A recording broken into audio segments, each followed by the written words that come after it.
Assalamualaikum, selamat datang di pembahasan mengenai topologi jaringan komputer dengan dosen pengampu Bapak Giri Purnama. Dan untuk menyemangati beliau, jangan lupa subscribe dan like channel Giri Purnama Lecturer.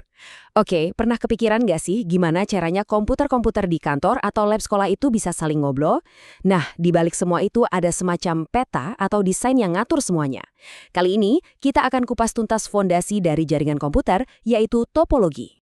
Jadi, apa aja yang bakal kita bahas? Pertama, kita mulai dari dasarnya dulu. Apa itu topologi? Terus, kita bakal kenalan sama dua desain klasik, topologi bus dan ring.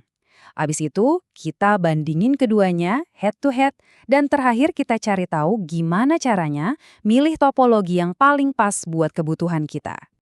Oke, kita langsung masuk ke bagian pertama ya. Biar paham soal jaringan, kita harus ngerti dulu fondasinya. Jadi, apa sih sebenarnya topologi jaringan itu? Gampangnya gini deh, topologi itu ibarat peta atau cetak biru yang nunjukin gimana semua perangkat, mulai dari komputer, printer, sampai server, itu saling nyambung. Dan ini bukan cuma soal kabelnya ditaruh di mana ya, tapi juga soal gimana alur datanya diatur secara logika. Nah, ini pertanyaan bagus. Kenapa kita harus peduli sama tata letak beginian? Kan yang penting semuanya bisa nyambung, bener nggak? Ternyata nggak sesimpel itu loh. Ternyata pilihan topologi itu krusial banget. Desain yang kita pilih bakal ngaruh langsung ke banyak hal. Mulai dari seberapa kencang jaringannya, seberapa tangguh dia kalau ada masalah, gampang nggak nama perangkat baru, mahal atau murah biayanya, sampai sesusah apa perawatannya nanti. Yuk kita lanjut ke contoh spesifik yang pertama, yaitu topologi bus, dan kita lihat gimana cara kerjanya. Coba bayangin deh, topologi bus ini kayak satu jalan raya utama yang lurus, atau dalam bahasa teknisnya disebut backbone. Nah, semua perangkat, kayak yang bisa kalian lihat, nyambungnya ya ke satu jalur utama ini.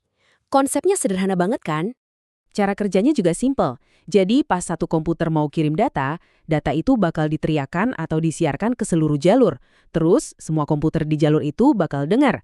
Tapi cuma komputer yang alamatnya dituju aja yang bakal ngambil dan proses data itu. Komputer lain, ya cuek aja. Sekarang, ada satu komponen kecil tapi perannya vital banget nih di topologi ini. Namanya terminator. Mungkin ada yang nanya, buat apa sih benda ini? Emangnya apa yang terjadi kalau di ujung kabelnya nggak ada terminator? Nah, disinilah fungsinya. Terminator ini tugasnya kayak peredam kejut di ujung jalan. Dia nyerap sinyal biar nggak mantul lagi. Soalnya, kalau nggak ada dia, sinyalnya bakal mantul balik dan bikin kacau di jalur utama. Akibatnya, terjadi tabrakan data atau collision, dan seluruh komunikasi di jaringan bisa macet total. Tentu aja, seperti desain lainnya, topologi bus ini punya plus minusnya sendiri. Yuk kita lihat lebih dalam. Kelebihannya sih jelas banget ya, biayanya murah karena hemat kabel, masangnya gampang, dan desainnya super simple. Ini bikin dia jadi pilihan yang pas banget buat jaringan skala kecil yang nggak butuh yang ribet-ribet. Tapi kekurangannya juga lumayan serius. Kalau ada masalah, nyari titik rusaknya itu susah banget. Terus, makin banyak komputer yang nyambung, jaringannya makin lemot. Dan yang paling fatal, kalau kabel utama atau backbone-nya putus, ya udah selesai. Seluruh jaringan langsung mati total. Ini yang disebut single point of failure. Oke, sekarang kita geser ke pendekatan yang sama sekali beda dengan topologi ring. Sesuai namanya, topologi ini ngebentuk lingkaran atau cincin. Bayangin aja ini kayak lomba lari estafet, di mana ada satu tongkat estafet yang dioper dari satu pelari ke pelari berikutnya. Nah, di sini tongkatnya itu kita sebut token. Cara kerjanya unik banget. Jadi ada sebuah token kosong yang muter terus dalam satu arah. Komputer yang mau kirim data harus sabar nunggu giliran buat megang token ini. Begitu datanya dimasukin, tokennya lanjut jalan lagi sampai ketemu sama komputer tujuan. Cara ini bikin alur datanya jadi rapi dan teratur banget. Jadi, token itu apa sih sebenarnya? Anggap aja token ini kayak surat izin digital. Siapapun yang lagi pegang surat izin ini, cuma dia yang boleh ngomong atau kirim data. Ini cara yang pintel banget buat mencegah data saling tabrakan. Nah, karena kita udah paham keduanya, sekarang saatnya kita adu langsung. Bus versus ring. Gimana perbandingannya? Tabel ini nunjukin perbedaan kuncinya. Topologi bus ngirim data dengan cara teriak ke semua orang. Atau broadcast, jadi resiko tabrakannya tinggi. Sebaliknya, ring pakai sistem giliran pakai token, jadi lebih teratur dan resiko tabrakannya rendah. Tapi dua-duanya punya kelemahan fatal.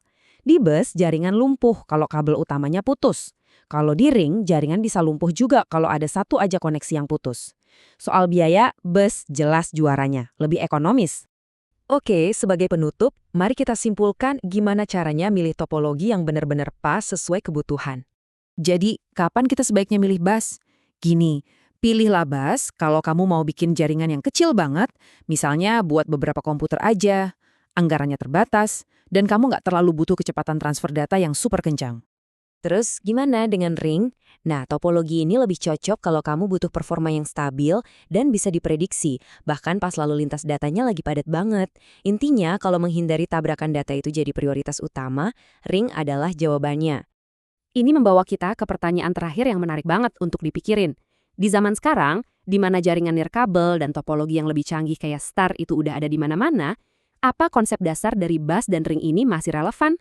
Atau jangan-jangan mereka cuma jadi catatan sejarah aja dalam evolusi jaringan komputer? Sesuatu yang menarik untuk kita renungkan. Terima kasih sudah menyimak.